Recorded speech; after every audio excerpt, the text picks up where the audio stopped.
In the beginning, we were not names or bodies, we were breath, we were soul. Across sacred traditions, one truth echoes like a bell through eternity. We are made in the image of the divine. But what does that mean? When the divine has no gender, no body, no border? Christian scripture whispers, so God created man in his own image. In the image of God, he created him. Male and female, he created them. Genesis 1:27. But look again, this is not a binary, it is a unity, a holy tension, male and female, yet both made in the singular image of God. The image is not flesh, it is the soul. Quranic revelation speaks, indeed, we have honored the children of Adam. Qur'an 17:70. No qualifier, no mention of man or woman, only human dignity, bestowed equally by the one who shapes souls in secret. You see, the ancient sages knew the body is a garment, the soul is the essence. The mystics across time have taught us. Our true self is not this form we wear, but the flame within it. Gender may shape the human experience, but it cannot contain the divine spark. This is not a rebellion against creation. It is a return to the source.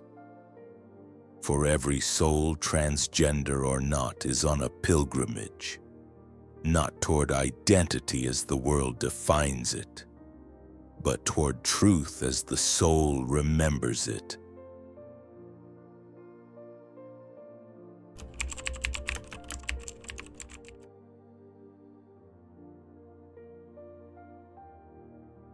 What are we truly? Are we the curve of our body, the voice that others hear? Or are we something deeper, something unseen but eternal? The ancients whispered a truth we've nearly forgotten. The body is the house, the soul is the guest. From the Upanishads, Chandogya Upanishad 6.8.7, Tattvam Asi, that thou art, you are not this form. You are the infinite clothed in the temporary. Sufi master Rumi wrote, you were born with wings, why prefer to crawl through life? Don't get lost in your pain. Know that one day your pain will become your cure. He wasn't speaking of mere sorrow. He was pointing to the illusion of form and the freedom of the soul when it remembers its source. Christian mystic Meister Eckhart once said, the eye through which I see God is the same eye through which God sees me. This eye is not physical, it is the inner vision, the soul's knowing. Gender, form, these are garments stitched by time and place. But the soul is eternal light clothed in earth for a moment. Qur'an 30:30 speaks, so set your face toward the religion, inclining to truth, the natural disposition, fitra, upon which Allah has created mankind. Fitra, pure essence, uncorrupted by culture or code. The soul's true self lies beneath all labels. To be transgender is not to defy God. It is to seek alignment between the inner and the outer, to honor the truth planted within by the divine potter. Your soul is not confused. It is ancient. It remembers the light before form. And when it speaks, it deserves to be listened to with reverence, not rejection. You are not your label. You are not your wounds. You are the breath between God's name and silence.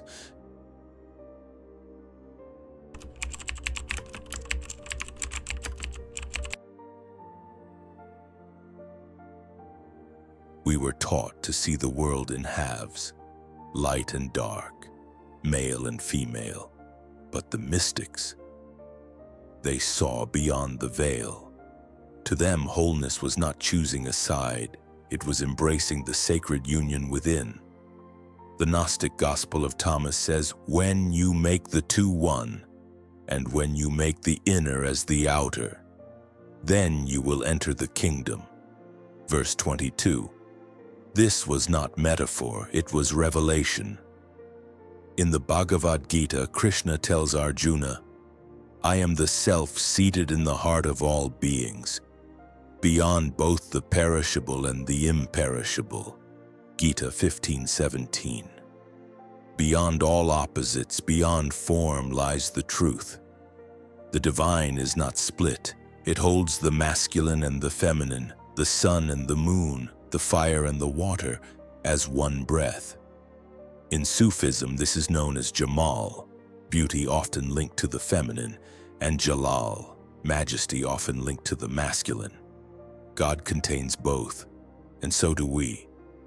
To be transgender, non-binary, or gender fluid is not to oppose the divine pattern. It is to reveal it, to remind the world that divinity is not confined by category. Meister Eckhart once said, "God is infinite fecundity.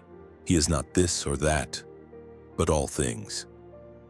And in the Jewish mystical tradition of the Kabbalah, the Shekinah, the feminine presence of God, dances with the masculine Ein Sof, the infinite. Creation itself is born through union. Why then do we fear those who carry both?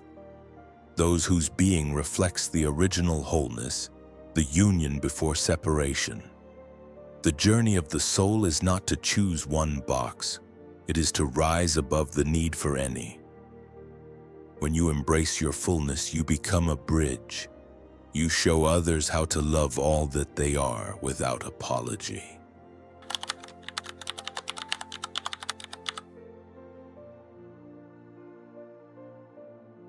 Hidden between the lines of sacred texts and buried within forgotten stories lie whispers of those who lived outside the strict bounds of gender, individuals embraced not as anomalies, but as signs. In Islamic tradition, the term mukhanathun appears in early hadith literature, referring to effeminate men in Medina during the Prophet Muhammad's time. They were known in the community and in some reports even protected, neither erased nor condemned. The Prophet's response was nuanced, recognizing human complexity. Some scholars, like Everett K. Rosen, note that early Islamic society had a place, however undefined, for those who did not fit typical gender roles. In Christianity, the lineage of sacred nonconformity stretches far.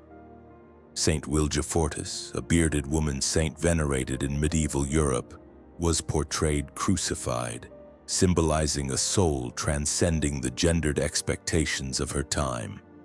In Orthodox traditions, stories abound of Eugenia of Rome, a woman who lived disguised as a male monk, not in rebellion but in sacred pursuit of the divine. Her sanctity was not revoked when her identity was revealed. It was honored. These saints were not merely tolerated, they were canonized. These stories call to us across centuries. They suggest that the soul's radiance has never been limited by gender roles, but rather that some souls were born to reveal the deeper unity hidden beneath division.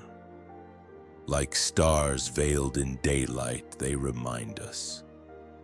The divine has always spoken through the outcast, the in-between, and the unseen. Not as errors, but as mirrors of the vastness of God.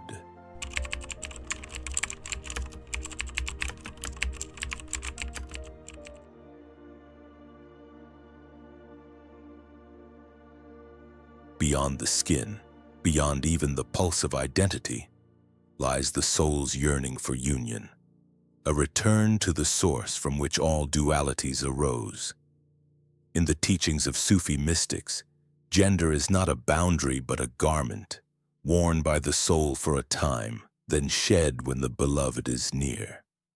As Rumi wrote, "I am not this hair, I am not this skin, I am the soul that lives within." The soul's pilgrimage is not from man to woman or woman to man, but from separation to wholeness, from image to essence. In Christian mysticism, union with God is described as a mystical marriage, a merging of self and divine beyond the roles we are born into. Meister Eckhart said, "The soul that is united to God is transformed into God." And Julian of Norwich wrote of God not only as Father but as Mother Christ, blending masculine and feminine in a single divine presence. For the seeker, gender is not a destination. It is part of the veil that must be lifted, a step on the spiral path toward the beloved's embrace. In silence, those who feel between, who walk the sacred threshold, often hold keys to deeper knowing. They carry the paradox of form and formlessness, of earth and spirit. In their path we glimpse a truth. The divine is not bound by biology. The soul speaks the language of unity, not division. As the Bhagavad Gita whispers, weapons cannot cut it, fire cannot burn it. The soul is eternal. This eternal self, the Atman, is not male, not female, but flame.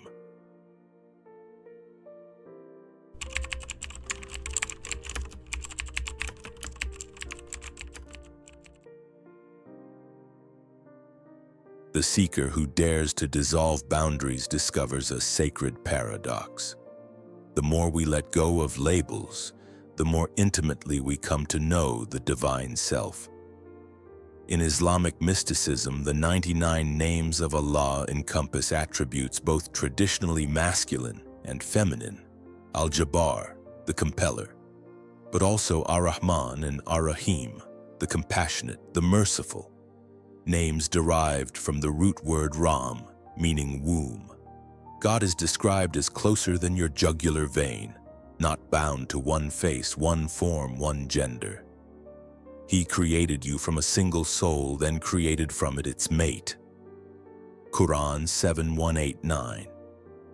Christian mysticism echoes the same symphony.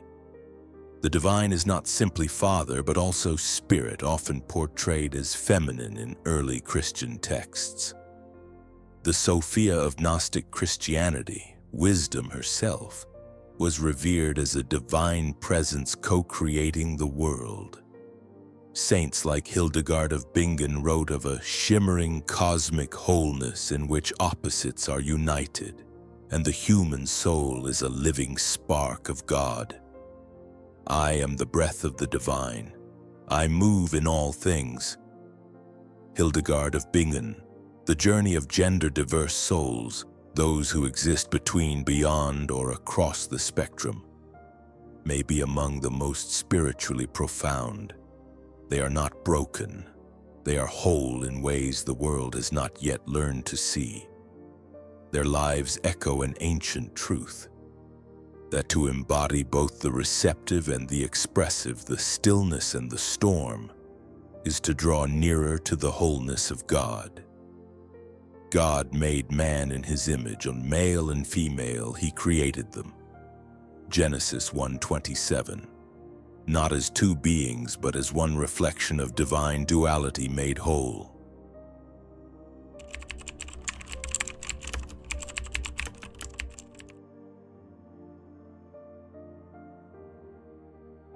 The journey through gender, form, and faith is not a detour from the divine.